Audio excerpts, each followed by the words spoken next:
Hello, everyone. Very welcome to the very first episode of Insider's Insights. I'm super excited and thrilled to start this podcast, and we have someone special joining me to kick things off. As part of this initiative of starting a podcast, we have a new guest, the first guest. I'm very excited to welcome her. I'm sure you all know her. She is Ayelet Weissman. She is a very accomplished content manager with a very diverse background in retail industry, journalism. I was very surprised to read about journalism. And she also has, as an Israeli, she did the defense training, and she is very outspoken, very upfront, and very energetic. So, and also she's very good at telling the stories. So, welcome, Ayla. Welcome, Pavi. I'm excited to be here. I'm excited to be your first, and I'm excited about this introduction. I could have been told to tell it better myself. Happy to be here. And hi everyone else who's watching us.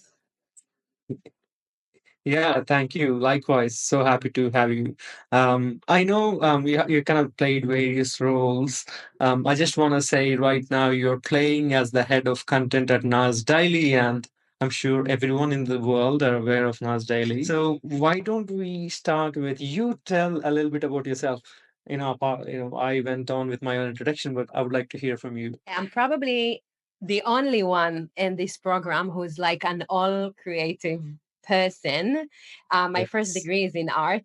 I studied acting like you as well. So I'm coming from a very artistic background. And as I evolved over time, I realized that that's the only thing I know. And that's actually one of the reasons why I joined the NCAD and the Gamba, because I was like, okay, how do I evolve to be more than just the creative person? But as you can see, I'm not really evolving. I'm always the creative person, not the most, but the creative person.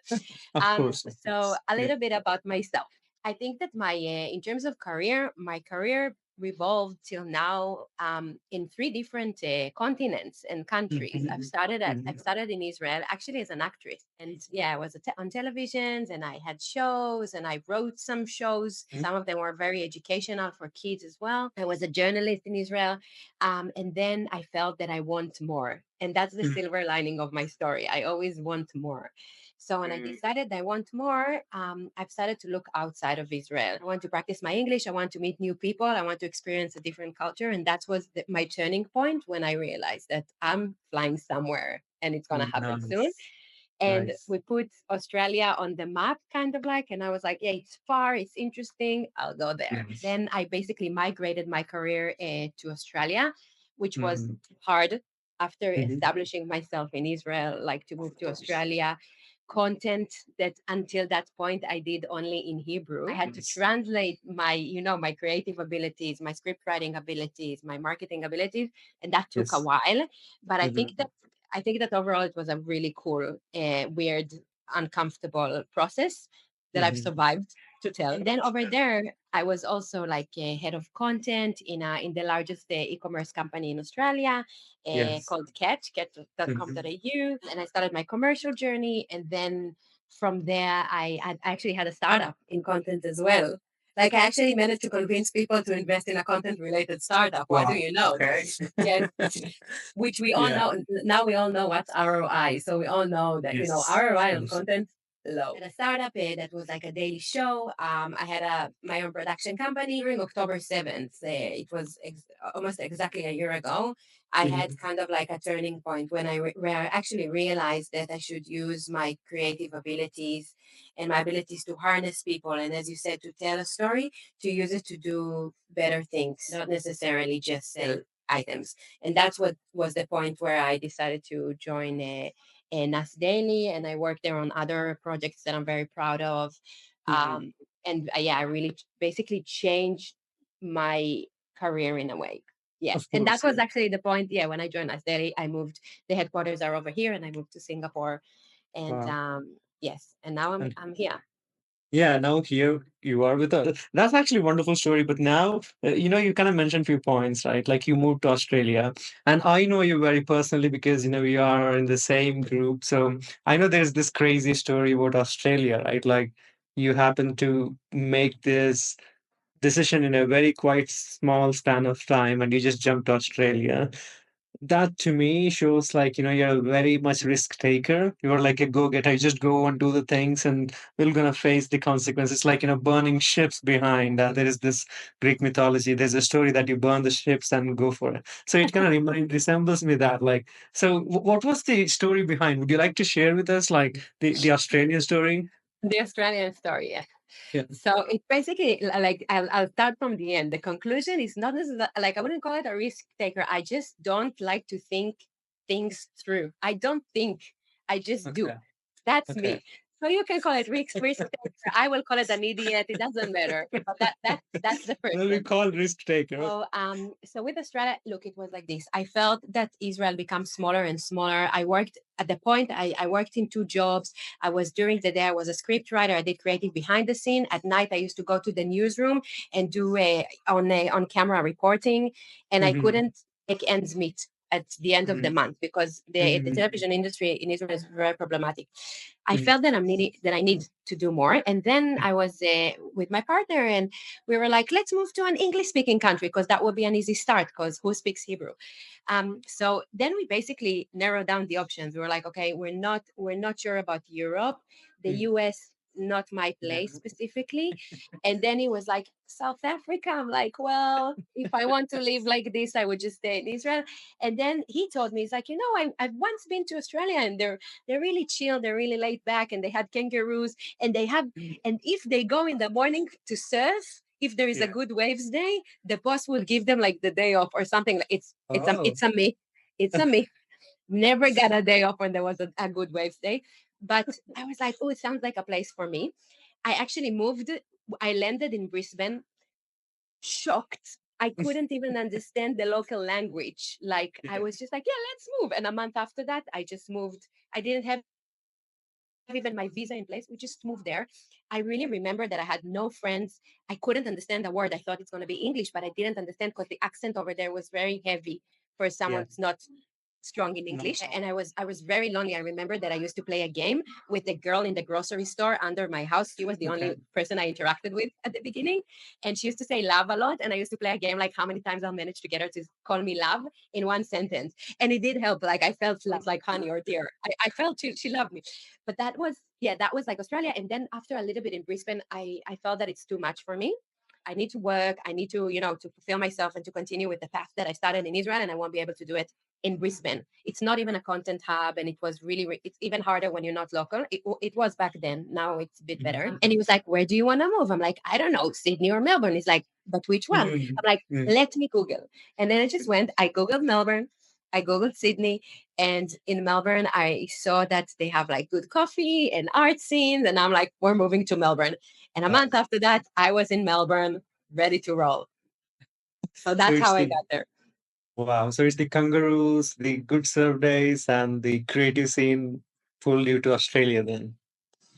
I don't know, yeah, or just my curiosity.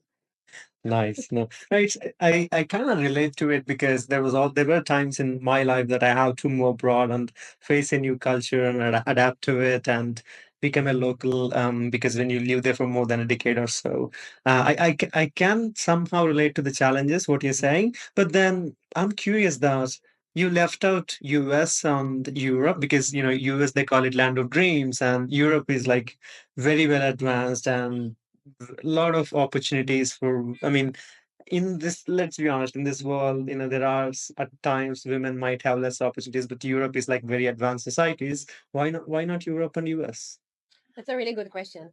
So, look, firstly, you remember I also lived in Ireland a little bit when I was younger. You Yes, remember that? We have I this do. both in common. Yes. So I experienced a little bit of Europe when I was younger. And as a Mediterranean person, I was mainly cold. So that was like the main Gotcha. feeling. I was Mm, actually filming a movie there, and there is a very famous scene. It's famous in my circles that I say, I'm very cold on the outside and on the inside. Like I feel coldness. So I yes, feel it's kind of like, and again, I was young, but of course. it's kind of like that was my memory. That's number one. But number two, if to be completely honest, I don't Mhm, know if you know that, but in the recent years, there is a lot of migration from the Middle East to mm, Europe. And mm, some places in Europe not just because of that, to be honest. Like Hungary is, regardless, becomes a little bit more anti-Jewish and Mm-hmm. anti, a little bit more anti, and parties that maybe like would associate themselves in the past with like Nazis and stuff like this would kind of like Mm-hmm. pop their heads back. So Gotcha. what happens in the entire Middle East, and you have events like in France, you have, they attack, Mm-hmm. there's a famous story of a synagogue that was attacked. And Mm-hmm. so again, and sometimes it's just what we hear, what we get from the Mm-hmm. news, but it doesn't feel like the Yes. best place for for a Jew Israeli to live Yes. in the recent, it was back then, it was 10 years ago, so in that Mm-hmm. landscape. But unfortunately it's applicable for today when you see anti-Semitism rising Of and other course. things. And then, and I'm not the type of person that will hide their identity. I go proud with Yes. like who I am. and Yes. um and I don't want it to be, I don't want to confront that any given moment. I also want to live Mm-hmm. peacefully. Of So when we course. thought of Europe, that was one of the things we saw in front of our eyes. Mm-hmm. And then when the US, I have to tell you, I Mm-hmm. landed in like several years beforehand. I landed in LA and I just started crying, and I couldn't Oh, stop crying until I left LA. So something there seriously. didn't click as well. Yes, it Okay. was, yeah, it was a weird, like, I think I had a lot of expectations and I was really disappointed. Mm. So yeah, so suddenly I felt that the US is not the place for me as well, No, probably. it does make sense. Yeah. Maybe again, that's related back to the, what you said before, curiosity. Maybe it's far, you want to try it out. I just want to touch base on the anti-Jewish thing that you kind of mentioned. Being a non-Jewish, I would never relate that with Europe, like, because I'm glad that you kind of shine some light on it, because I would never think of it. So I can totally see why or how Europe can not haunt you, but can put you in situations where you need to confront and you prefer avoiding it and have a peaceful life. I totally get that. Wait, but Um, you didn't feel any racism in y- Ireland at all? yes, I did feel racism in Ireland. Ireland the racism can be very subtle, but then the thing with my life was I was always with either Europeans or Irish people around. So I was part of it. Like, I always been told that, when you're in Roman, you need to be, when you're in Rome, you need to be Roman, that kind of thing. I went with that. Of course, I did face few things, but then I always go back to this, sticks and like, words can't break you, sticks and stones break the bones, right? So it doesn't, I just move on with it. And I kind of somehow develop a thick skin. But yeah, there is definitely that reason. But I think the younger generations, the current generations, are very much open to the world, and it's changing a lot. I can say that. Yeah, to I, every direction. Like they're open to the world, but they also consume worldly information that is not necessarily coherent. I agree. I agree. Yeah. So I just want to touch point one other thing. Like, as in your career, you were also a journalist at Channel 10 News, right? Yes. And you were talking a little bit about anti-Semitism and how you can lose your mind or your peace.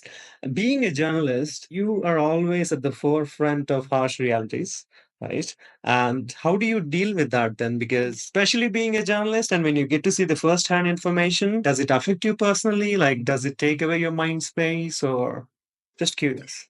So I think that for this question, actually, the answer is more about once again being an Israeli, because when you're born in a place like Israel, you've been forced to deal with a lot of like the harshest parts of reality from a very young age. Mhm. Like my mom used to say, you can't call yourself a true Israeli if you didn't sit in a shelter before the age of 5. Like yeah. Okay. So I mean, we're laughing at it because what else do we have, right? Of course. Yeah. um so I think that in Israel specifically, it's part of the lifestyle, and everyone experiencing that, no matter which industry they work in. You've been exposed to things you don't necessarily need to be exposed to, or like, a normal person would never see or would never hear. We're all aware of the things that happen there on a regular basis. So to your point, you basically develop this sort of like stamina for a very young age to Mhm. deal with unpleasant things, if it's like Mhm. unpleasant concepts or just like unpleasant visuals. And for me specifically, I think that when you work, and especially when the camera is open and you're broadcasting live, you're not really into the things. You're more into like your role and what you need to say and how you need to convey and what do you need to do. That's from my experience. But I have to say that the majority of the items that I did were not like hardcore, middle of a war zone related. Gotcha. So that's another aspect. And that was actually an educated decision, because Mm. I have some little need in me to keep some sort of my soul pure. Of course, of course. Yeah, I totally can understand. Yeah, no, it's easy to get that corrupted, but I'm glad you're standing for us. Another thing was like, being a journalist, from what I know, like, this, exposure to INSEAD or my acting career, I realized that it's not just white or black, it's always gray area in between. It comes to even truth, because there's always like, multiple sides of truth. And what's your thought process on that? On the truth. There's not a global truth to anything. It's all a Mm, matter of perspective. And it doesn't mm, matter what we do or how you committed to convey the truth, it's still mm, through your lens. Even if mm, you're the best journalist in the world, yeah, everything is subjective. So I mm. think that the whole universe needs to start living like this. Life's so subjective. There's no common ultimate one truth. And whatever you see or hear, you like, and that's something, a quality that I actually develop. I take everything not necessarily with a grain of salt, because it's not that I'm Mm, suspicious of everyone and everything, but it's more mhm, like I know that there is, for sure, there is someone who was in the same place and saw things differently. Like you have like two mhm, sets of eyes, you have two different opinions or two different perspectives. So, to your question, I think it's a matter of understanding that and then stay loyal to at least what you believe in, because at the end of the day, it's your face out there. If someone criticizes you, which actually happened to me as well, that people criticize like an article or a piece that I did and people talk about it, and the day after that I didn't cover things the way they should have been. But as long as you're loyal to your story and to your narrative that you want to present, you say, well, what is should have mhm. been? This is what I Yeah, saw. This is what I was told. This is what I said. I And agree. yeah, and that's it. I agree. No, no, I totally understand that it's always perspectives and environmental influences, societal influences, whatnot. So yeah, there can be multiple versions and how people portray and being told. I totally agree with that. Moving on to maybe a little bit lighter topic, your family. I know, like, you're a mom with two beautiful kids. Is that correct? Yes. Yeah. Yes. So, like, you're in such a fast-paced industry, especially with media, managing people, managing college, and as well as, being in a leadership position, you also need to look into accounts and maybe a little bit of P&L and whatnot. How do you deal with all this? How do I deal with the Excels, you mean, and the numbers? Because And that's the most. kids. No. Firstly, it's not easy, clearly. But Mm, as you know from the stories, I have some, I'm pretty tough. I have stamina. The real truth is that this is me. Like, mm, this is the wholesome me. I couldn't have done it any other way. I think mm, that every aspect of my life complementing the other one. Like, mm, being a mom gives me some sort of like maternal instincts and warmth and perspective, and I apply that in my leadership style. And mm, that's like kind of like a wholesome process. But also being a mom taught me to be very very specific with my time and manage things properly, and and own it and be responsible. So mm, I think that they're completing each other. And then some things that I acquire at work, for example, like the need to order and to organize things in advance, I bring them back to my house, and I'm trying to to have like an organized house. Although yes, I'm not there all the time, but mm, I would never. I'll give you like a really interesting example, because I have friends that are like stay-at-home moms. But mm, if there is an event in my kid kindergarten, I'll be mm, there. It will be in mm, my diary. It will be in my diary like 2 weeks ahead. I will see it every day. I'll know not to have meetings. And then you mm, have like I have a friend who's a stay-at-home mom, and she spends tons of time with the kids, but she forgot to come to that event, specific like the specific event that I'm talking about, because she didn't wake up, because it wasn't in the calendar, because the day is like more like the boundaries are vaguer. Firstly, it's a matter of prioritizing, and secondly, it's a matter of really being organized about everything in your life. And for me, like, I know when I see my kids, and everyone around me know not to disturb me during these times. I actually block the time that I'm with my kids in my calendar. I leave early, and if something happens, let it be, because I'm with my kids now. Like, so I have brackets of times when I'm with my kids. I'm a true believer that it's actually a quality, not mm, quantity. Okay. mhm. I And agree. it's true that I'm with them I'm so, I'm in crazy desire to be with them, that I'm like, Mm. I would never hold my phone, for example. Like it Oh, is will wow. be a quality time. Like I'll look at them and I'll be with them, and I'll also be grateful because I know that I'm not, tomorrow in the afternoon I would be working, and I won't be with them. So now I'm with them, and I'll try to make the best out of it. And the best tip I can give for the moms or the new moms or the future moms or the current moms that don't know how to, how to proceed or how to make it all work, Mm-hmm. the best tip I can give is put the perfectionism aside. Mm. You're not gonna be perfect in Mm. anything. Okay. Mm. That's something that I just live with, and I try to live with respect happily. I'm not an amazing mom. Like, I'm not perfect in anything that I do, because I need to divide myself and to split myself in so many areas. I'm doing my best. I wanna hope that my best is pretty good, or at least good enough to everything that I do. But Nice. perfectionism, no, it's not Mm. something that I'm aiming for. Mm. Even like in Mm. sports, like I want to work out and to look amazing and to lose 3 more kilos. But I'm also like, you know what? You can't have it all. You're doing 1,000,007 things at once. So, just curious now. So, you're like you're someone who wanna plan everything ahead, and especially when you mentioned that you won't even take your phone when you're with your kids. That's such a strong discipline. So, is what has changed? Like, is there something that has changed in Lulu before kids and after kids? Like in terms of discipline? Yes. Before kids, I let people like bullshit me for hours, like spend my time. Mm. I had kind of like no respect for my boundaries and for my times, and people were bullshitting me. And I was wasting my time doing stuff I didn't want to do and being with people I don't want to be with, because life was kind of like, and as Mm. soon as I had kid, I remember that I had like, when my kid was like, my son was born, and 2 months after that, I had like a big shoot for a client that I committed while I was pregnant. Like, it was something that I couldn't let go of, and I was at home, but it was like a really long day that I committed to do. And I looked at my son, and that at that point I realized, I'm like, if it's not something I'm 100% passionate about and want to do, I would never Mm. leave home. And that Mm. changed everything for me, because I didn't compromise. I just stopped compromising at that point. I was like, I'm gonna do what I love doing, and otherwise I would stay with my kids at home, because clearly I love them more, from more than anything, Yes, right? it states So that, it's yeah. like it needs to be really, really, really good for me to live. And that Mm. made me focus, because I had Mm. to think, wait, what do you really want to do? Where do you want to invest your time? Mm. Who is you? Who are you? Like, and what do you want Mm. to be? And that this happened thanks to my kid. My son brought me this, and when my daughter was born, I realized that I'm actually setting an example for her. And I had a long Mm. thought with myself, like what kind of example I want to set. And Mhm. every day I'm trying to live the example I want to give to my daughter. And so on the days that I won't be home and Mhm. I'll be late, and one day she'll tell her friends, and I hope she'll say like, look, my mom was like, she was professional and she worked really hard, but she also managed to find the time to be with us. But happy for her to say that. Like, I'm happy for her to say that with a smile, and I'm proud of her. That's what I want to hear my Mhm. daughter say one day. That's what drives me. Yeah, Mhm. that's what gives me Mhm. the drive.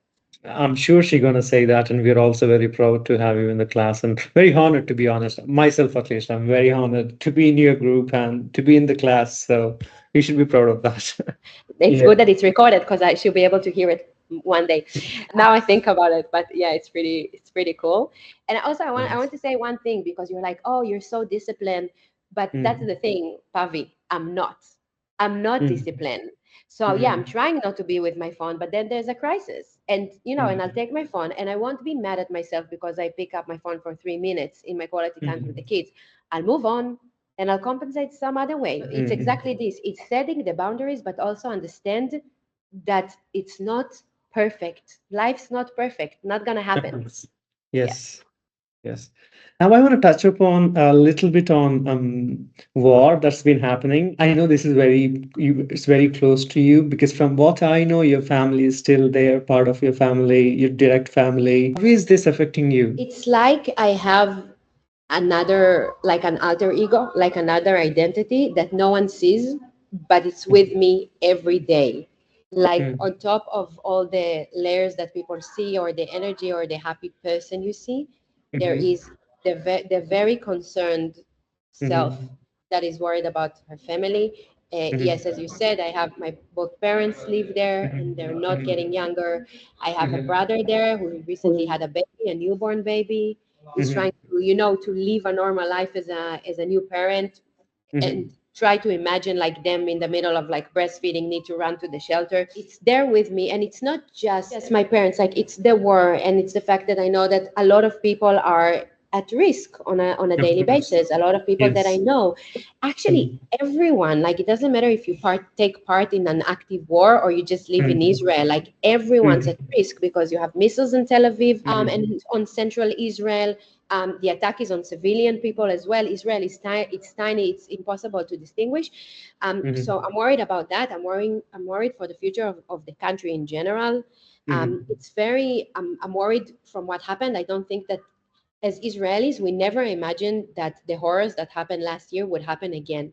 I want to remind you that I grew up on my grandfather's story, the Holocaust survivor. It's still fresh. It's not history for us. Like my grandpa told me his story. I know exactly what happened to his family. They were all killed in Hungary. So and he was able to escape and to move to Israel and to establish new life. And on top of this collective trauma, we have the new one, like the last year October, and it brings back everything to all of us because we live with trauma. That's a definition of an Israeli. So it's with you every day. Like I'm afraid. I'm also afraid over here. Something that I think that people would never think of. But when someone asks me where I'm from, I would never say Israel straight away. I would start playing the game to buy some time to understand who I'm talking to. I'll be like, where do you think I'm from? Maybe I'll brush my Spanish skill and I'll tell them that I'm from Argentina. Like it's never straightforward to say where I'm from. And it's a problem, but it's also a problem to walk in the street and to hear like a motorcycle, and for me, it's a trigger. Like I grew up in Oh, Israel. I mean, when I'm hearing this yes. voice, I'm looking for for a place to hide. It's something that we carry with us our whole life, and trauma is invisible. You cannot see it, but it's Yeah. there. And Yeah. the war brings a lot of this fear and a lot of this anxiety back to my household as well. And when I speak to my kids, hearing the conversation sometimes, or when I watch TV to see what happened, it's and I'm trying to obviously not, Yeah. disconnect them completely, but it's part of us.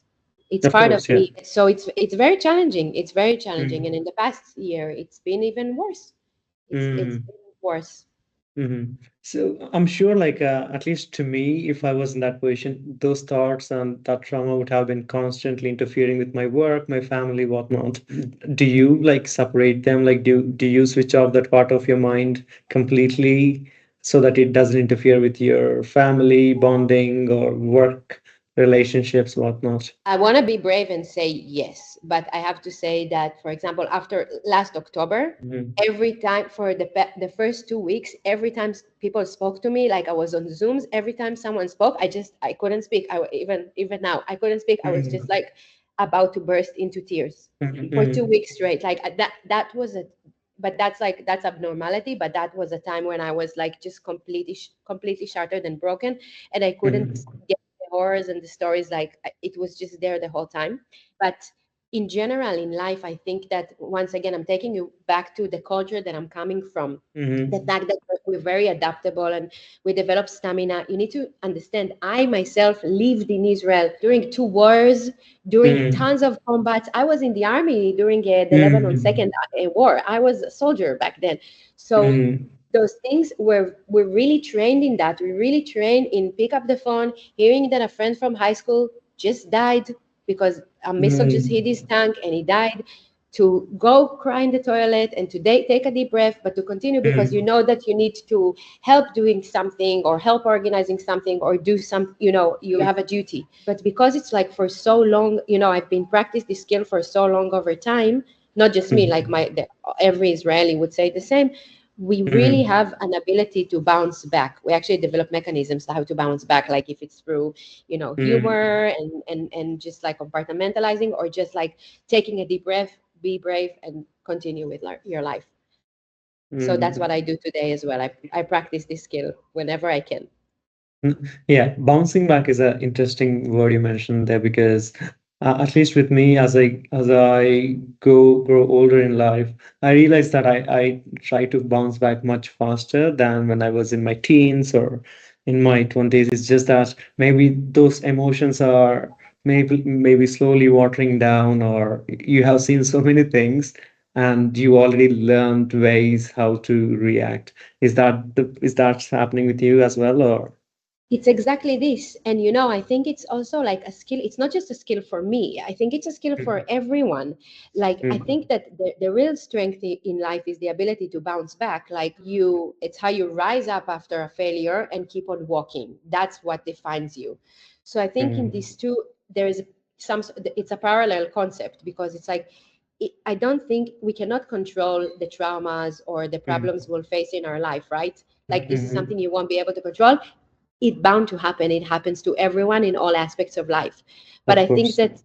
that a way to deal with life, or just survive in a relatively healthy way, would Mhm. be, yeah, to have the ability to recalibrate and to understand that this is part of it. This is part of the game. You need to collect Mhm. yourself and move on.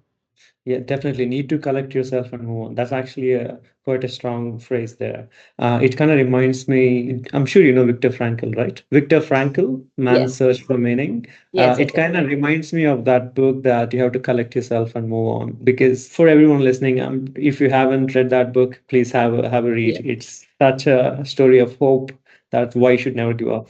Just going back to the current situation, what's been happening. Initially we discussed that truth is not white or black. It's always gray area because it's subjective. It depends on perception and it depends on situations around you.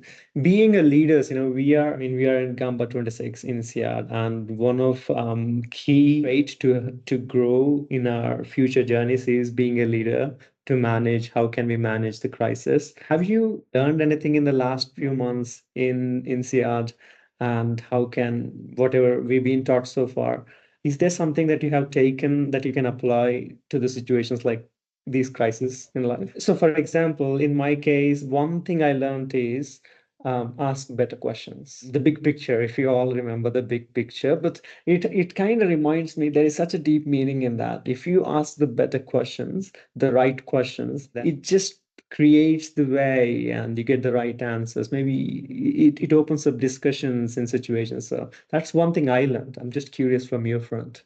I think that it's really interesting, the question that you asked me, because the only thing that I can actually associate with the current situation is market and prices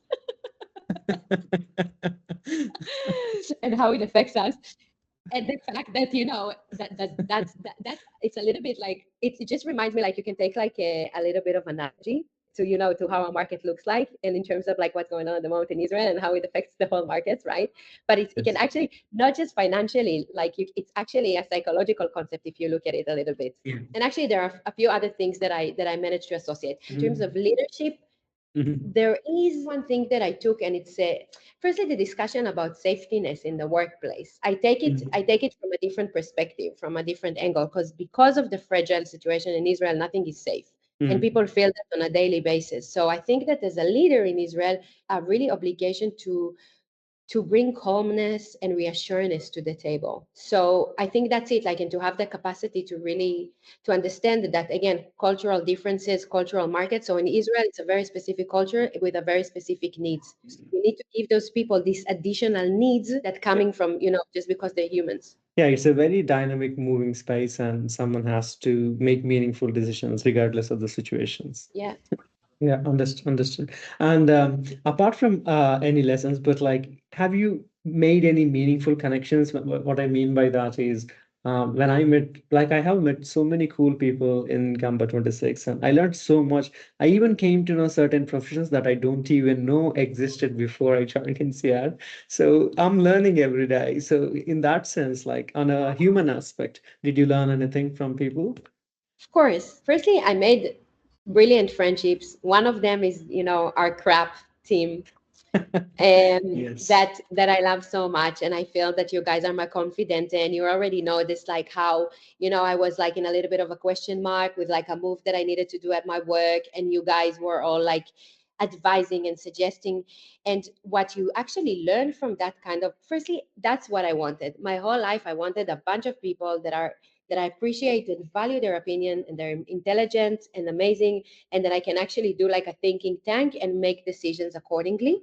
And I'm really grateful for that. But you're also learning that, specifically like in our group, we have, like someone from Singapore, myself, Ireland, and background in like in India, and we have a British, and we have a Japanese. And you see that at the end of the day, like each one of us brings amazing stuff to the table because of their like Yes. cultural and professional background, but also there is a silver lining of Mm. like really educated people that listen and can agree to a decision together and speak to each other in the way that we understand. It's not a barrier. It's actually something very wholesome. So that's what I learned, and I learned about myself that this is what I need. But I learned that this is a way to develop an amazing Mm. professional skills by actually Mm. consulting other and learn from others. That's number one. And I have to say that in the greater Gamba, I made crazy friendship. I was, I told some people my secret and darkest stories by now. And it's Of been only course. 2 months. So I'm very excited to see like what's ahead and what's gonna happen. Yeah, I have Yeah. dark stories. Um, She has very dark but streaks. No, I'm just yeah, saying. but yes, but that for me was very, very missing. Mm, mm, Not mm. just learning about markets and prices, Yeah. although it was a really good class, I have to say. Mm, I enjoyed mm. that.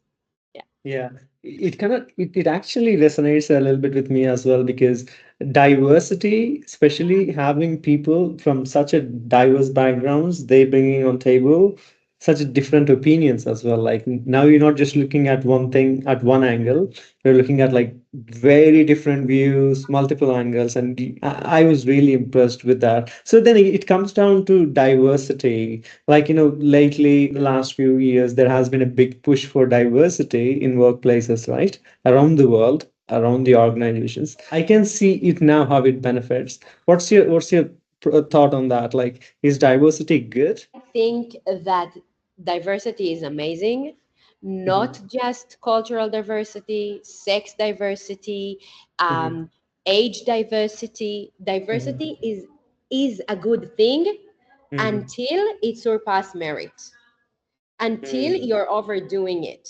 Okay, mhm, until you're casting people to work for you like you're doing a super cheap Big Brother show. Okay, mhm, that's for me is the point of like, no, no, no, guys, you lost. mhm, You just like you lost your purpose. So I think that there is a fine line, and you need to do it wisely. But definitely, it's just brilliant. You learn so much. You know that as well. Like as soon as you move a of country, you course. learn so much. Yes. So just talking to someone else, we have sometimes. Usually, I'll be in 3 different locations all around the world on Zoom, Yes. Mhm, producing something, um, mhm, and and the amount of things that I learn from different mhm. people, from different culture, it's impossible to describe. But it's eventually it's all kind of like goes back to internally to myself, and I think that it helps me a lot as an individual to grow and to be better. Agree. Yeah. And that's a never-ending learning, right? Like you always learn a little bit here and there, and you get better yourself. I totally understand. Then how does this, like, you have moved across countries from Israel to Australia, now in Singapore. What's next? Where is this going? Do you see yourself in Singapore? I think it brings us back to to the first question. I don't plan that much ahead. I'm not very strategic when it Love comes your to my answers. personal life. So Yeah. the real answer is that I have no idea. I like it. I like it. Sometimes what you don't plan goes way better than what you plan. So I love it. But Yeah. at least in terms of professional life, the reason to ask this is I think we are at least having a little bit of technology background. We are living at a time with AI advancements so much, which is going to affect in every single aspect of our lives. How do you see media gonna, will it stay relevant, or because give a simple example. AI can produce a song, AI can write the lyrics, AI can write the story, AI can do the editing. Of course, we are not there where it does it at 100% perfection, but we are getting that way. So, how do you see it's not just with content, it's across the fields, across the spectrum, every area. How is AI going to interplay with our lives? I think that we're probably the last generation on Earth that had their own brain and actually used it. I think that it's, yeah, I think that, one day in like 2000 years, people would look at us and be like, you see, these people were the last ones before the brain became a computer and part of like a really, really big, massive computer. So, how the AI are going to affect us in our life? Probably dramatically. It's inevitable. I think it will, and as you said, it will affect all areas. I don't Yes. know. I think that in content, I have my own kind of like observations. I don't do necessarily marketing per se. I do Mhm. I do organic content, and organic content still need the human's touch and still need some sort of elements that are not there in the current AI landscape or the near future. But it will come. You're right. Like for sure, at some point it will come. And what we people used to do we will do it as always, as in history. We will adapt. Of So course. you'll have so there will be AI. Probably will have like massive computers instead of heads or something like that that will calculate and do everything for us and the job for us.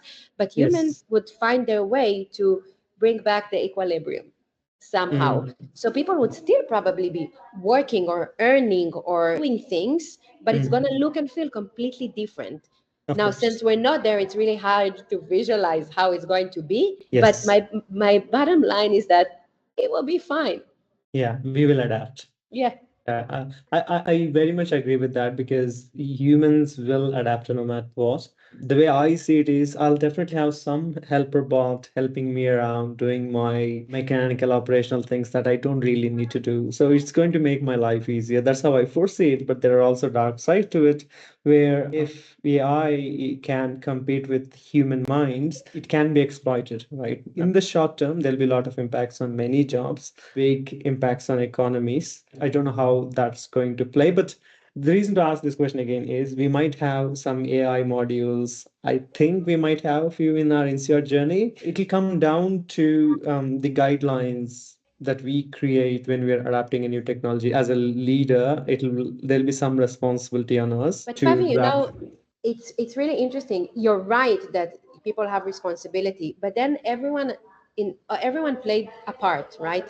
Even Mm, before AI, you have the evils, right? So yeah. what I said is that look, I think that of course there's a need to regulate this new tool, and at first of course it's open to exploitation, but the Mhm. truth is that, as I said, everyone plays their part, and you have Of people course. that are bad and people that are not Good. as right, Yeah. and it's like, and good people as well.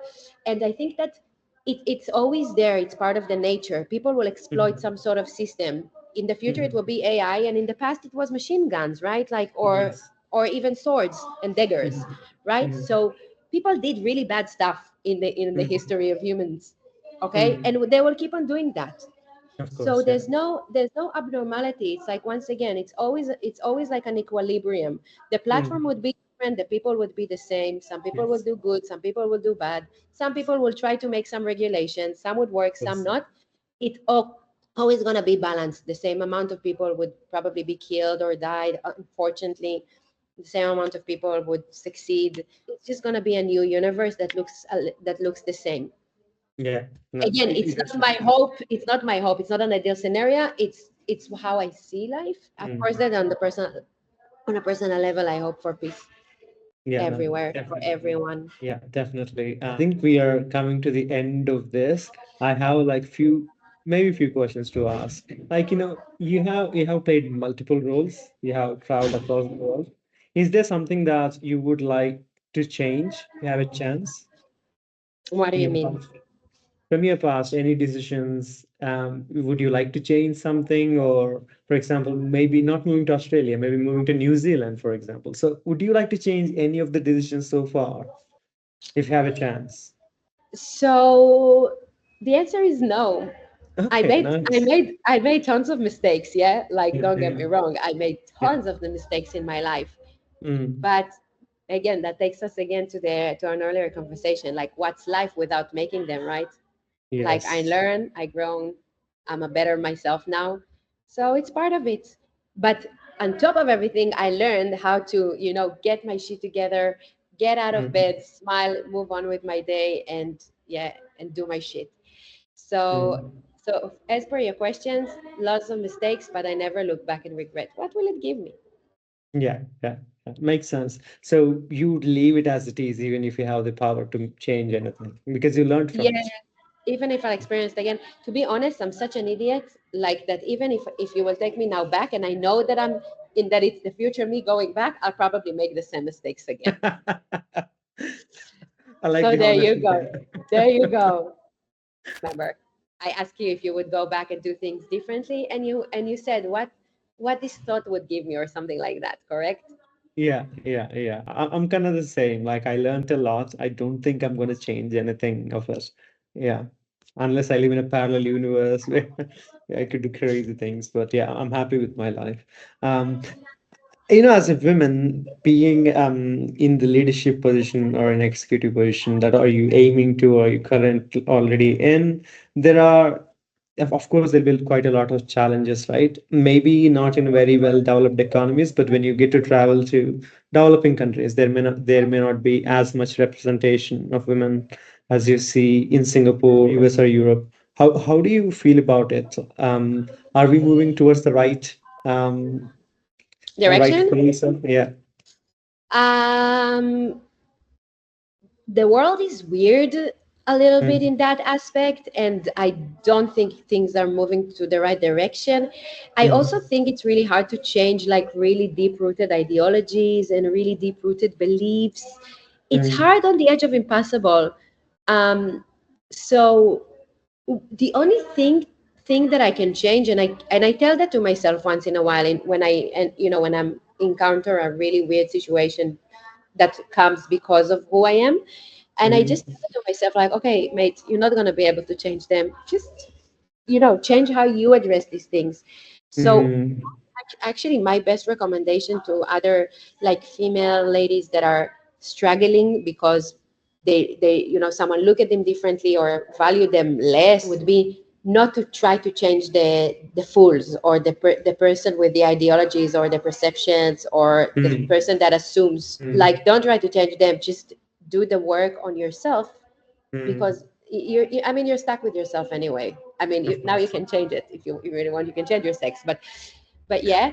And I think that, yeah, in general, like, the world is a little bit confused in terms of Mm, like genders at the moment and sex and mm, sex orientation. So no, I don't think that the world is going to a good place in that aspect. I think it will pull back and kind of like go back to older beliefs. But I mm. mean, let's just watch. I mean, yeah, I Of have the course. popcorn right here. I'm just gonna watch it while it happened, and Yeah. change what I can change. Definitely, there are a lot of things are changing in the world. I don't know what is right or wrong either. I'm learning new things every day as well and adapting. Definitely. So, from your perspective, it's more like just wait, maybe adapt a little bit, and just take a risk a little bit. And you call it stupidity, I call it maybe take risk, be brave, bounce back at times. Minus Is there the weight. something? Minus the weight. I don't wait. Never. I Okay. run. Bounce back and don't wait, just run. Yes. Okay. Yeah, just back. Definitely. I definitely learned quite a lot from this. Is there something that you want to share with our INSEADers that you think that you learned from them or that you are, because the whole intention of this podcast is now I know Lulu because I'm in her close circle. Maybe people from A1 knows Lulu because we see you. People from A2 doesn't know you. Maybe in the next chat we have, or in the next drinks we go out, maybe people will come to you and they know Lulu a little bit more than before. That's the whole idea. So is there anything that you wanna tell in Ciaras? Look, I'm excited to meet new people that I haven't met and to get to know them and to learn from them and maybe to help them in their journey. Just feel that it's really an amazing support system. And I think we shouldn't abuse the fact that this is what it is. We can actually stay friends for life and support each other in our professional journeys and actually the personal one, because behind every suit, there is a person. So I feel very lucky. For me, it's like it's to be part of a group that I think I needed to be part of for a very long time, and I couldn't find it. And I Mhm. feel that if people are still wondering or not, I don't know, wondering of like what's the benefits, I think it's this. And as I said, don't abuse it. Like be good and Mm. nice to your peers. Like, Mm. try to really create these synergies, try to really create this community. Because if we'll be successful in building this amazing supportive community, then this really the sky's the limit. You don't, Mm. no one succeeds alone. Yeah. No Of one course. succeeds alone. You need your little tribe. And we Mm. should be this tribe for one another. I think we're very alike. I think that once again, like in our little group, in a little crap group, the little crappy group, we're very much alike, although we're different. I think it's applicable to all the people in the course. So Mm. yeah, be open minded and Yeah, I can't emphasize that more. I think whatever you said is perfect. But yeah, I think that's the end of this conversation. One thing I learned, many things I learned, but one thing I want to remember is don't wait, bounce back and run. That's a beautiful saying from Google. I'll remember you know that. that Dr. Seuss got a book, a beautiful book, and he said he speaks about a journey of a kid, and he wishes him to do all kind of things and explore. But there is one really bad place. It's a bad place of people that are waiting for the call, waiting for the car, waiting for the opportunity, just waiting, and it's the worst place in the world. And Mm. this is really something that I can relate to. Don't wait. Don't wait. Mm. Live Waiting now. is the worst place in the world. That's another strong saying there. Okay. Yeah, it's not me, it's Dr. Seuss. But yes, yes. No, that makes total sense. Yeah, I think we came to an end, Lulu. That was a really great conversation, and I definitely came to know you a little bit more, your values a little bit more, your dreams and aspirations a little bit more. I definitely wish you all the best, and I am in your close group, so I'm sure we'll be together forever anyway. You have no idea. You have nowhere to go. We're in this together. But Fabi, I want to tell you thank you so much for doing this and for connecting us all together. And I'll be really excited to watch other people's conversations. And you're an amazing interviewer. So you're doing a great job, an amazing job. And thanks, really thanks for this initiative. I think it's brilliant. Now that is a wrap, guys. Thanks a lot for tuning in till the end. We will be back with another interesting conversation very soon. Until then, stay tuned. Thank you. Yeah.